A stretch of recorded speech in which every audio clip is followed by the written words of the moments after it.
저희들이 그 복 있는 사람이란 주제를 갖고 계속 시편 1편의 말씀을 함께 나누었습니다. 이 복이란 단어가 우리가 좀 복이란 단어를 구체적으로 이해하기 위해서 설명을 드렸는데요. 우리는 복하면 오복을 생각하거든요. 우리 문화 속에서 오복, 장수의 복이라든지 이빨이 튼튼해서 건강의 복이라든지 등등등 자녀의 복이라든지 이 복들을 이야기하는데요. 성경에서 이것을 보편적으로 성경이 말하는 복은 아닙니다. 하나님께서 주시는 이 땅의 어떤 선물은 선물입니다. 그 선물은 나만이 누리도록 하는 것이 아니고요. 나를 통해서 이 땅에 많은 사람들이 흘러가도록 주신 선물이거든요. 흘러가지 아니하면 더 이상 그것은 복이 아니죠.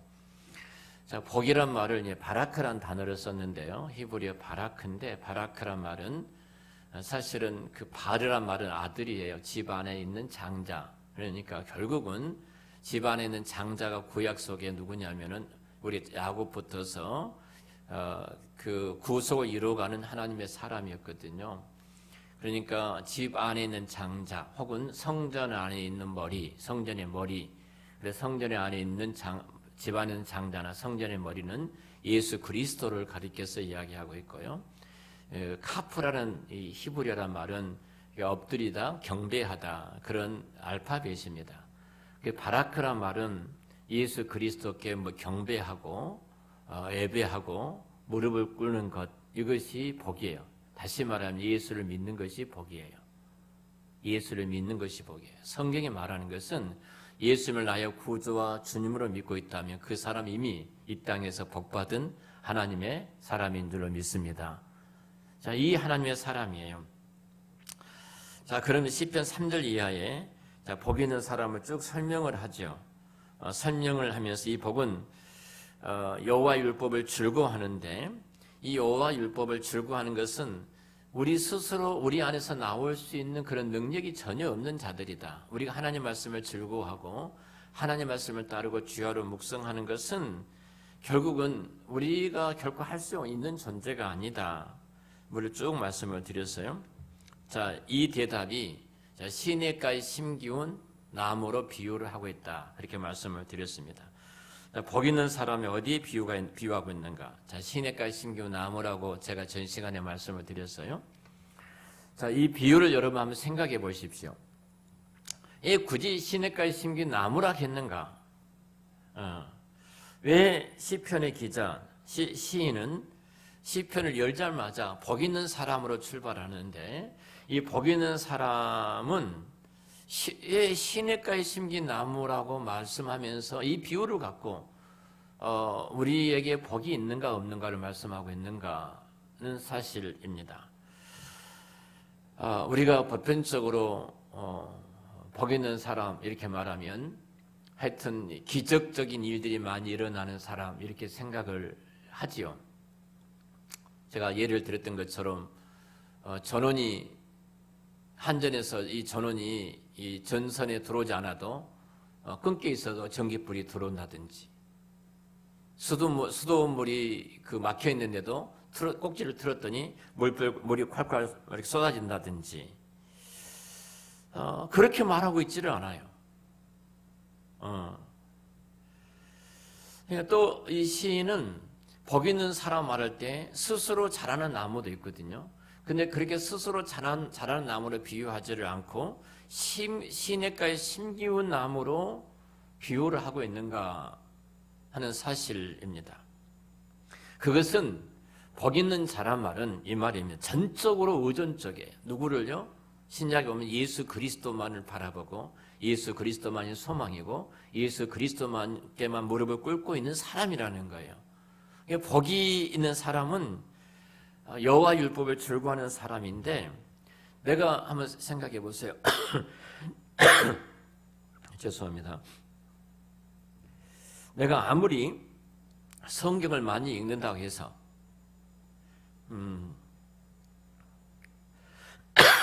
심지어는 성경을 몇 번씩 이렇게 쓰고 필사를 했다고 해서 내가 성경을 309절 외웠다. 300독을 했다. 그렇다고 해가지고 이 사람이 진정한 의미에서 여호와 율법을 즐거워하고 복 있는 사람이 되는 것은 결코 아닙니다. 시편은 말하기를 복 있는 사람이라는 것은 어떤 사람과 같냐면은 시냇가에 심기운 나무와 같은 사람이다. 바로 그 사람은 시내로부터서 물기운을 이 나무가 이렇게 빨아들여서 나무가 자라나고 이파리가 나고 꽃이 피고 그리고 열매를 맺는 마르지 않는 사람과 같다고 지금 비유로 말씀을 하고 있습니다. 결국 우리들은 집사람이 그런 질문을 하더라고요. 율법을 우리는 사랑할 수 없는데 성경에서 많은 부분을 이렇게 율법을 우리가 표현하고 있는데 어떻게 우리가 이 율법을 지킬 수 있는가? 하나님의 말씀을 하나님의 말씀, 하나님의 규례들을 이렇게 순종할 수 없는데 순종하는 자에게 복을 주신다고 했는데 우리가 그 순종을 못하는데 그럼 우리는 복을 받지 못하고 살아간단 말인가? 집사람이 신명기를 읽으면서 저에게 그런 질문을 몇 차례 이렇게 했어요. 너무 두렵다. 이단들이 만약에 이 신명기가 갖고 있는 저주에 대한 이 이야기를 하면은 사람들은 꼼짝하지 못할 정도로 두렵게 살아갈 수밖에 없다. 그 이단들에게 있어서 이것들은 굉장히 큰 무기가 되겠다. 이 이야기를 저한테 하더라고요. 사실은 그래서 신약에서는 율법이라는 것은 몽학선생이라고 그랬잖아요. 그러니까 우리가 스스로가 이룰 수 없는 존재이고 내가 갈 수 없는 존재이기 때문에 누군가 그것을 어디로 이끌어가 나는 이런 존재라는 것을 분명하게 드러내는 것은 어떤 율법적인 측면이다. 그렇기 때문에 우리는 그 율법을 우리에게 주신 하나님을 의뢰하고 하나님의 도우심을 구할 수밖에 없는 것이다. 그래서 언제나든지 우리는 스스로 사랑할 수 없는 사람이기 때문에 사랑하는 마음을 달라고 우리는 구해야 되고 그리고 용서할 수 있는 그 능력이 내게 없기 때문에 주께서 내게 십자가에서 나를 용서해 주셨던 것은 그 용서의 마음을 내 마음에 부어주시도록 주님을 바라봐야 되고 내가 어떤 일도 이룰 수 있는 능력이 내 안에 없기 때문에 그 일을 이루시는 주님을 바라보고 주님만을 의지하는 자로 가야 된다.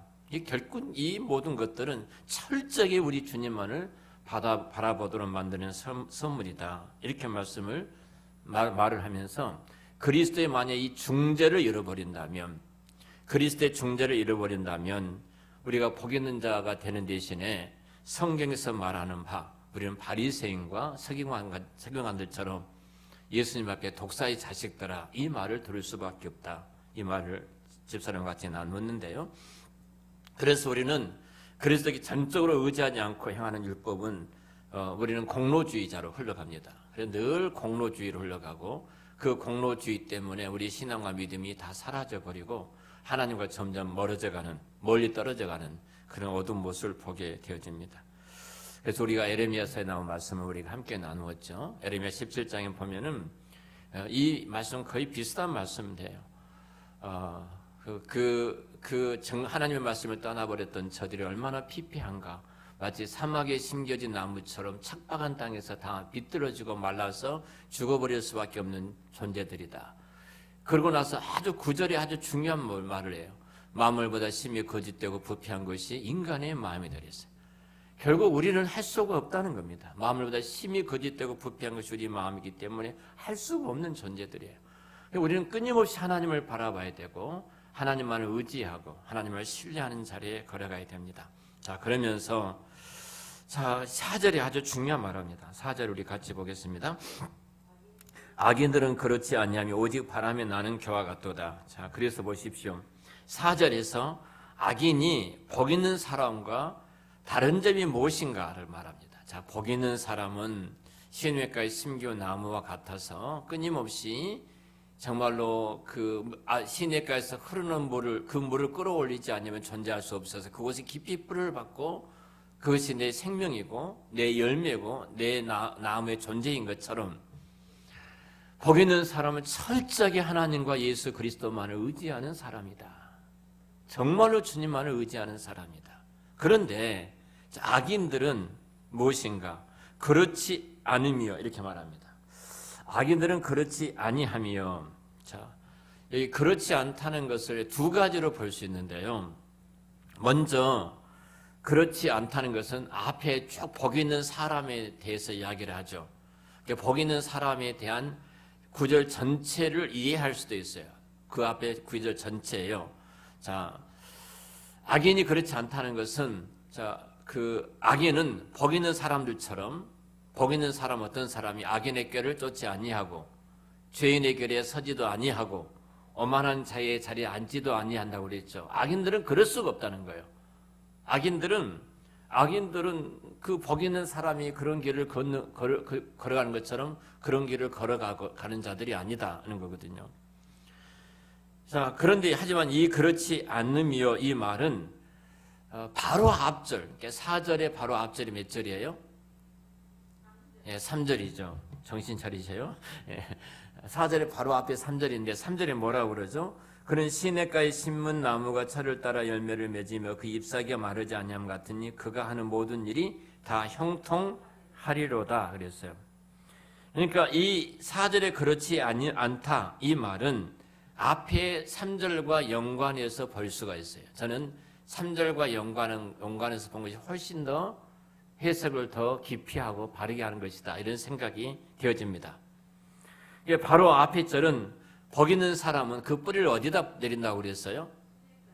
시내로부터 양보를 흡수하기 때문에 과실과 잎사귀를 맺는다 그랬죠. 시내로부터서 그 양보를 흡수하는 나무다는 거죠. 나무다. 여기 그렇지 않으며 이 앞구절과 3절과 연관을 시킨다면 악인이 하고 있지 않는 것은 뭐예요? 하나님과 연결되어 있지를 않다는 겁니다. 하나님과 연결되지 않을 거예요. 그렇지 않으며 이 말은 둘 다 의미할 수 있어요. 앞에 복 있는 사람 이 세 가지, 복 있는 악인의 꾀를 쫓지 않는다, 죄인의 거리에 서지 않는다, 오만한 자리에 앉지 않는다. 근데 악인은 그렇지 않다는. 악인의 꾀를 쫓아가는 사람이고 죄인의 길에 서 있는 사람이고 그리고 늘 교만한 자리에 있는 사람이다. 악인은 이렇게 볼 수도 있는데요. 근데 사실 3절 문구가 훨씬 더 4절 연관되어서 강조 문구로 볼 수가 있어요. 그러니까 다시 말씀을 드린다면 악인은 어떤 사람이냐면요. 하나님께 그 뿌리를 통하지 않고 살아가는 사람이라는 거예요. 하나님께 그 뿌리를 내리고 있지 않는 사람. 내 머리, 내 지식, 내 생각, 내 의지, 내 방법. 하나님과 관계없이 내가 예수를 믿고 하나님의 자녀가 됐음에도 불구하고 하나님과 관계가 없이 그렇게 살아가는 사람. 결국은 이거예요. 기도라는 것은 철저하게 나의 무능함을 인정하는 겁니다. 내가 할 수 없으면 하나님 앞에 고백하는 것입니다. 정말로 하나님 앞에 깊이 뿌리를 내리는 것이 기도입니다.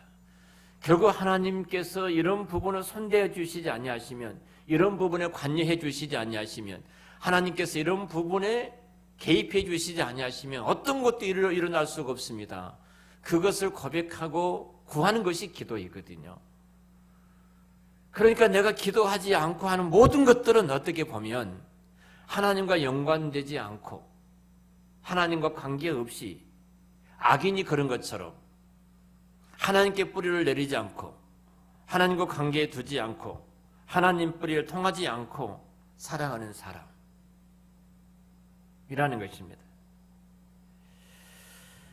악인이 이렇게 말하죠. 5절에 그러므로 악인들은 심판을 견디지 못하며 죄인들이 의인의 모임에 들지 못하리로다. 이 말씀하시죠. 자, 이 5절 이 이유는 무엇보다 시냇가의 그 나무처럼 그 시내로부터서 공급되는 생명의 물을 먹지 못한 펑퍽한 정말로 딱딱하고 폭포가 메말라버린 그런 인생이라는 사실입니다. 그러면 너무 퍽퍽해요, 인생이. 그래서 4절 말씀에 이 악인의 모습을 뭐와 같다고 그래요? 바람에 나는 겨와 같도다. 이렇게 말씀을 합니다. 바람에 나는 겨와 같도다. 집사람이 얼마나 추웠는지 이렇게 하더라고요. 여보, 짧고 굵게 해주세요. 제가 이제 그 말 들을 때 갑자기 목사로서 또 이제 성도가 그 말을 하고 아니지만 성도잖아요. 그 말 할 때 또 제가 뭐 한마디 또 나갔어요. 짧고 굳게 해달라 그러더라고요. 자, 4절까지만 말씀을 뭐 5, 6절 남았는데요. 4절까지만 정리하도록 하겠습니다. 악인들의 모습이 바람에 나는 겨와 같도다. 자, 이 말은 열매도 잎사귀도 맺지 못한 비참한 상황을 말하고 있는 거예요. 자, 바람이 불 때 왕겨가 하늘을 향해서 다 흩어져 날아가 버린 것처럼 하나님께 연결되지 않는 사람은 비록 땅에서는 굉장히 유익하고 잘된 것처럼 보일지 모르지만 나중에는 모조리 무의미한 아무런 의미가 없는 그런 결과로 종결되고 말 것입니다. 어제 저희 그 작은 아버님이 그제 저녁에 돌아가셔서 이제 어제 문상을 같이 하고 또 작은 어머님께서 확진이 돼가지고 그 상가가 모두 올스톱 되어지고 이제 그런 상황이 벌어졌어요. 마지막 그 시신이 있는데 시신에 가족들이 다 들어갔죠. 제가 이제 마지막 입관하기 전에 제가 기도를 했는데 거기 시신을 이렇게 장례 절차를 진행하는 이분이 그러시더라고요. 혹시 가족들 가운데 마지막 아버님께 혹은 누구에 이렇게 시신 한 말씀씩 마음에 있는 이야기를 좀 했으면 좋겠다 그러더라고요. 각자 이야기를 쭉 하더라고요. 저도 그 말을 하고 싶죠. 근데 저는 이제 마지막 기도하기 전에 제가 이야기를 했습니다. 가장 기억에 남은 것은 작은 아버님이 맛있는 밥 한번 사준 것이 기억에 남는 거예요. 그래서 작은 아버님이 맛있는 밥을 이제 조카 사이니까 조카 사이에도 대부분이 그 이제 큰 집인데 저희 처가가 큰 집에서 다 조카들이 컸어요. 집 한 채 이렇게 집이 있는데 여기는 큰형 여기는 장인형님 이렇게 살면서 조카들이 다 그렇게 살고 처갓집에서 그냥 얘들 다 공부시키고 다 해왔어요. 그런 이야기를 쭉 집사람하고 늘 이렇게 해왔죠. 맛있는 밥을 사준 거 한 걸 기억이 많이 남습니다. 뭔가 기억이 남아죠. 근데 섭섭한 거예요. 예를 들면은 더 기억 남는 뭐가 없을 것인가. 이 인생이 마지막 떠나면서 여러분 내가 우리 편에서 할 말은 많죠. 어떤 딸은 아버지 너무나 감사했습니다. 아버지라고 부를 수 있어서 감사합니다. 이 말하는 딸도 있고 뭐 사랑합니다 하는 말하는 딸도 있고 뭐 등등 이야기를 하더라고요. 어떤 자식들도 정말로 내게 믿음이란 이 위대한 선물을 물려주셔서 너무 감사합니다. 이렇게 말한 놈이 한 놈도 없었고요. 오남매 가운데 아버님이 걸어왔던 그 옳고 곧은 신앙과 그 믿음의 길을 잊지 않고 따라 천국에서 같이 만나겠습니다. 이렇게 말한 놈 하나도 없고요. 돈을 물려줬으니까 한 아버지 돈을 물려줘서 감사합니다. 유산을. 이렇게 말한 자식 하나도 없고요. 여러분 그런 말 아무런 의미가 없습니다. 돈을 많이 물려준다고 해도요. 딱 재산이 마지막 나누어진 순간 뭐겠어요? 그 재산 때문에 전부 다 싸웁니다. 김승호라는 분이 돈에 대한 그 강의를 EBS에서 계속 강의를 하셨어요. 내가 그 강의를 계속 들었습니다. 듣고 있고 지금 아직 10몇 강좌인데요. 내가 이 책을 사서 우리 청년들한테 또 익혀야 되겠다. 이분이 굉장히 원리적인 부분을 잘 말을 해주고 있어요. 돈이라는 놈은 가장 악마적인 요소가 있다는 거예요. 그 악마적인 요소가 사람을 죽이고 가정을 파괴하고 부부를 깨뜨리고 이런 아주 무서운 놈이 이 돈이다. 그 이야기를 하더라고요. 그러면서 수많은 사람이 그 돈 때문에 법정에 서고 수많은 사람의 가족이 깨지고 형제가 다 갈라지는 모습들을 보게 된다. 그 말 하더라고요. 부모가 돈을 100억씩 물려줬어도요. 100억 물려줘서 감사합니다. 그런 하나도 없어요. 형님한테는 150억 물려줬는데 나는 100억밖에 안 물려줘. 그러고 나서 그 상갓집이 초상집이에요. 또 끝나자마자 재판도 벌어지잖아요.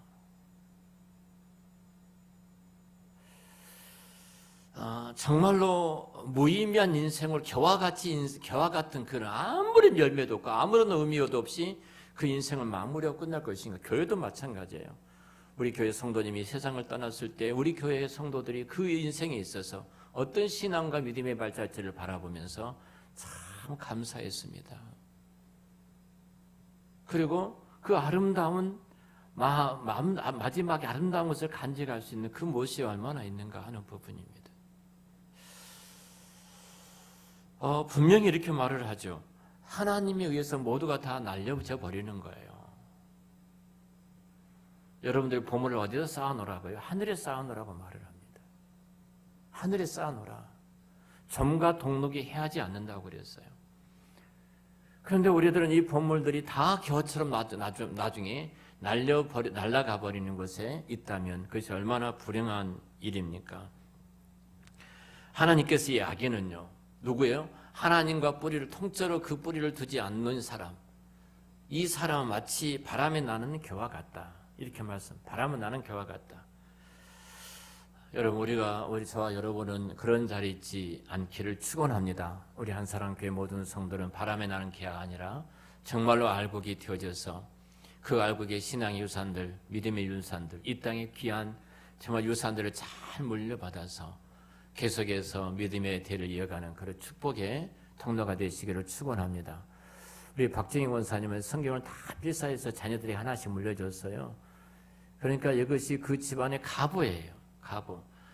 근데 이 성경을 써서 물려줬다고 가보라고 생각하면 그것만 생각하면 안 되어져요. 이 가보를 물려받은 나는 내 자녀들이 어떤 가보를 또 물려줄 것인가 이 생각을 또 해야지. 이 좋은 신앙의 유산을 물려받았다면 그렇잖아요.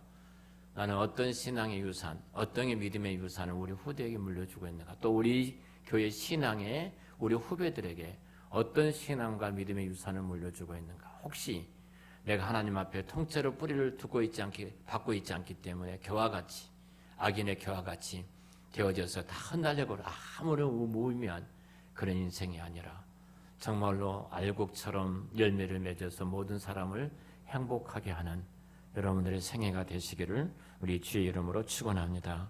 기도하겠습니다.